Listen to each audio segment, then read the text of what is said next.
É interessante que, quando se fala na importância da cidade para Sergipe, a própria cidade, para os moradores, é que em 2010 a Unesco reconheceu essa praça como Patrimônio da Humanidade.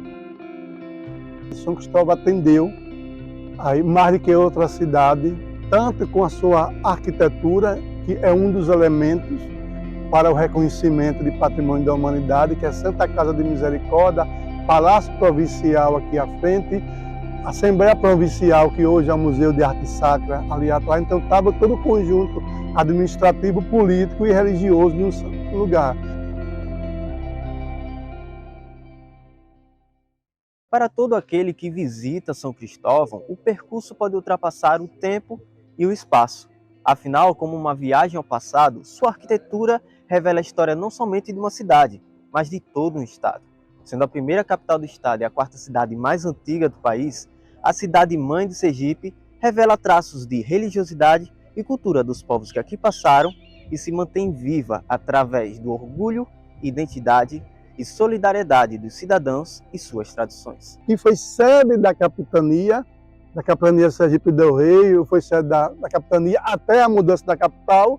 Aí então aqui tem o Palácio Provincial, ele tem importância para Sergipe, porque existem umas contradições, porque Sergipe se tornou independente da Bahia, porque muitos falam que foi um agrado de Dom João VI, porque Sergipe foi com as tropas defender a coroa portuguesa e já brasileira na Revolução Pernambucana, mas existem outras leituras e outras teorias. Sergipe, nessa época, já tinha um alto sustento. Sergipe é um dos maiores produtores de carne na época, com a criação de gado, do Garcias Dava, lá da Bahia, invadia para cá, a produção de farinha, a produção de fumo, de algodão. Então, nesse período, a gente já estava sustentando outras capitanias. Então isso vem a nossa independência, é um conjunto, não se faz um fato histórico com só um elemento, né? Vários elementos deu isso. A importância histórica e política de sua cidade está edificada em diversos pontos de sua arquitetura, desde o trono do imperador no Palácio Provincial, a Capela de Santa Isabel anexada à Santa Casa de Misericórdia, a Praça São Francisco, a antiga Assembleia Provincial e atual Museu de Arte Sacra, até construções mais antigas, como a Igreja Matriz, que enaltece a padroeira da cidade, Nossa Senhora da Vitória. Quem vem de fora pensa que o padroeiro, que São Cristóvão tem um padroeiro, que seria o próprio São Cristóvão, mas não. São Cristóvão não tem padroeiro, tem padroeira. A padroeira da cidade é Nossa Senhora da Vitória. Em sua fundação, no ano de 1590, contextos internacionais como a União Ibérica estavam acontecendo. Esse período de governança de dois países, Portugal e Espanha, por um único rei, sendo inicialmente o rei espanhol Filipe II, ficou eternizado no desenho da cidade que, como poucas no mundo, conservou as regras do Código Filipino como plano diretor. Completamos agora 13 anos de chancela da Unesco como Patrimônio da Humanidade e a gente dá muito valor a Filipe II, a Espanha, e nós esquecemos realmente os operários, os construtores disso aqui, que são os franciscanos, são as ordens religiosas. Foram os padres religiosos que andavam nos engenhos pedindo esmolas aos coronéis de engenho para construir. Vem para cá diferentes ordens, como os jesuítas, os carmelitas, os franciscanos, que basicamente vão aqui começar a desenvolver e a produzir essas obras arquitetônicas como a gente tem aqui em São Cristóvão. Então vão desde conventos, a escolas, as igrejas. Para quem visita, mesmo viajando a passeio, não tem como não admirar a história edificada em cada canto da cidade. O que eu já observei, até mesmo para nós da nossa cidade, é que o pessoal que nasce e cresce nos lugares não valoriza tanto esses marcos históricos do lugar. Então, para nós como turistas, além das praias, nós procuramos visitar essas cidades turísticas para, enfim, esses pontos turísticos de história, para conhecer um pouco melhor como as coisas surgiram. É importante para nós. Com as fortes influências religiosas na cidade, Adailton ainda lembra de uma baiana que marcou fortemente a cidade sergipana ao se tornar freira em São Cristóvão, a santa brasileira Irmã Dulce. Nós recebemos Irmã Dulce. Irmã Dulce vem da Bahia e ela se torna freira aqui em São Cristóvão. Então, Irmã Dulce ela vem para São Cristóvão, para o convento dos Carmelitas, era carmelita, e é interessante que irmã Dulce estava em igrejas aqui na frente, na igreja de São Francisco, mas por ter uns adornos de ouro, uma igreja muito assim rica, ela gostava de uma coisa mais simples, mais pé no chão. Ela atravessava isso aqui e gostava das missas e rezava na capela aqui na frente, na Capela Santa Casa Misericórdia, Capela de Santa Isabel. A Capela de Santa Isabel, apreciada por Irmã Dulce, é um dos pontos mais visitados em São Cristóvão pelo seu turismo religioso. Em visitas, o próprio imperador Dom Pedro II lavou seu rosto e doou a Santa Casa da Misericórdia anexada à capela. No ano de 1820, a emancipação política de Sergipe deu status de capital à cidade-mãe do estado. Todavia, devido à forte influência dos senhores de engenho, responsáveis pelo comércio de açúcar, valioso mercado à época, a necessidade por um porto maior que recebesse maiores embarcações ganhou força política. A necessidade de uma nova capital se fez presente. O destino escolhido? Um povoado chamado Santo Antônio do Aracaju.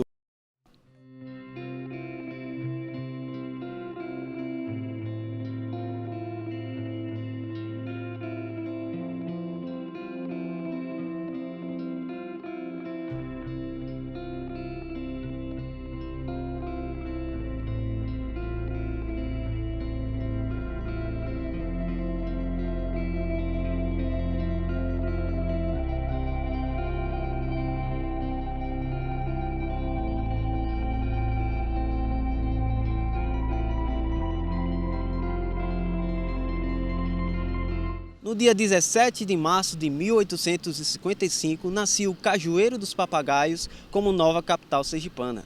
Uma cidade arquitetada como tabuleiro por Sebastião Basílio Pirro, teve como ponto inicial a colina de Santo Antônio, onde antes se encontrava o povoado Santo Antônio do Aracaju. Após 35 anos da emancipação política frente à Bahia, Sergipe ainda era economicamente independente e para dar um checkmate, navegar era preciso.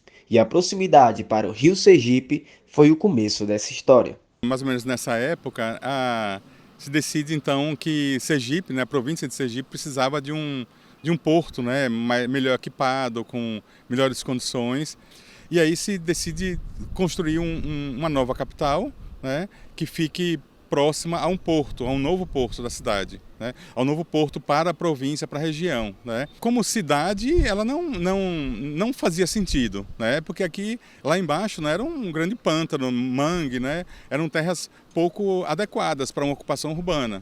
Mas como porto fazia sentido, do ponto de vista econômico, de ter um porto melhor do que São Cristóvão. A mudança da capital ocorre 35 anos após o início de um longo processo de independência política de Sergipe, sendo este o principal motivo para a busca do desenvolvimento econômico às margens do rio Sergipe. Os baianos não tinham nenhum interesse de Sergipe ser emancipado, porque Sergipe tinha muito a contribuir com a economia baiana. Todo o processo de independência de Sergipe passa pela relação entre as duas capitais. Em São Cristóvão se iniciou a independência jurídica com a criação de ouvidorias em 1696 e a independência política com a Carta de Dom João VI em 1820, reconhecendo a capitania. Mas o não reconhecimento pelos baianos ainda persistiu por alguns anos, inclusive ao impedirem o primeiro presidente da nova província, César Bulamarque, a assumir, o prendendo na Bahia e gerando conflitos entre as duas capitanias. Esse longo processo de independência só encontrou fim com a independência do Brasil, em 1822. Então, Sergipe você passa a ser reconhecido praticamente em 1822. O que acontece em 1822? A independência do Brasil. Com a independência do Brasil, Dom Pedro I realmente reconhece um país independente de Portugal e reconhece Sergipe como uma capitania já separada da Bahia. Então se constrói uma nova cidade a partir de um processo de ocupação mesmo de mangues e pântanos, porque era uma região pantanosa. E aí se constrói uma nova cidade do zero, lá embaixo, nas margens do rio Sergipe, através de um projeto do engenheiro Sebastião Pirro.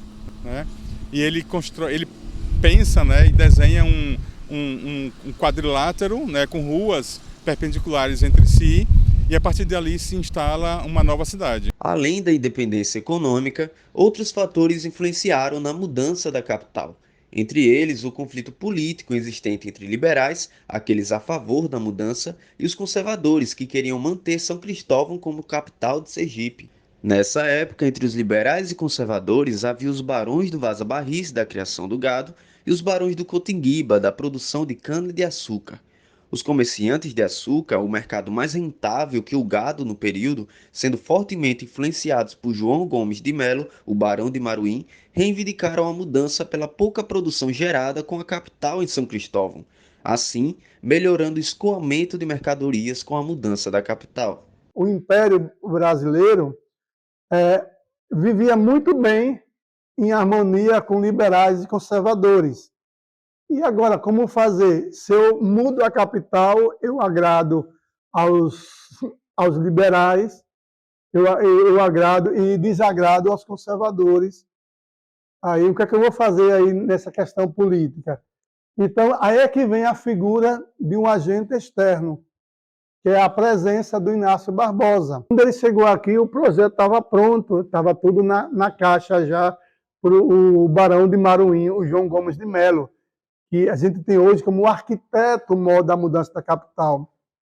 Inácio Barbosa apenas assinou e botaram no arraial aí, dos cajueiros, né, do Aracaju, e Aracaju passa a ser a capital. A Câmara dos Vereadores de São Cristóvão emitiu vários pareceres ao Império contra a mudança, justificando que a cidade tinha toda a estrutura, né? Isso aqui já existia, essa praça maior aqui, já existia essa estrutura. E Aracaju não era nada, era um arraial, era pântano alagado, já com indício de pandemia de febres. Entre esses políticos estava a figura de João Nepomuceno Borges, o João Bebe Água, personagem que se tornou folclórico no período devido ao seu apelido ser associado a um simples bebum, o que serviu de pretexto para o enfraquecimento da sua luta política para manter São Cristóvão como a capital do Sergipe. E ele diz assim: enquanto eu estiver vivo, eu nunca vou botar os pés na capital, que já era Aracaju. Ele morreu assim com essa mágoa, e ele foi presidente de mesa de rendas, ele foi presidente da Câmara dos Vereadores, foi vereador por 2 mandatos, e a gente quer fazer uma reparação histórica do personagem João Bebe Água, que ele foi tudo isso, menos do que foi taxado lá atrás, que foi rotulado de um doido, de um cachaceiro. Como nova capital, Aracaju seguiu evoluindo em expansões que pouco seguiram as origens do centro e do quadrado de Pirro. Inovações que trazem reflexões acerca da mobilidade urbana na cidade e no interesse às áreas originais da capital. Então, avenidas que surgiram depois, elas foram surgindo a partir de determinadas circunstâncias, né? Não a partir de um projeto.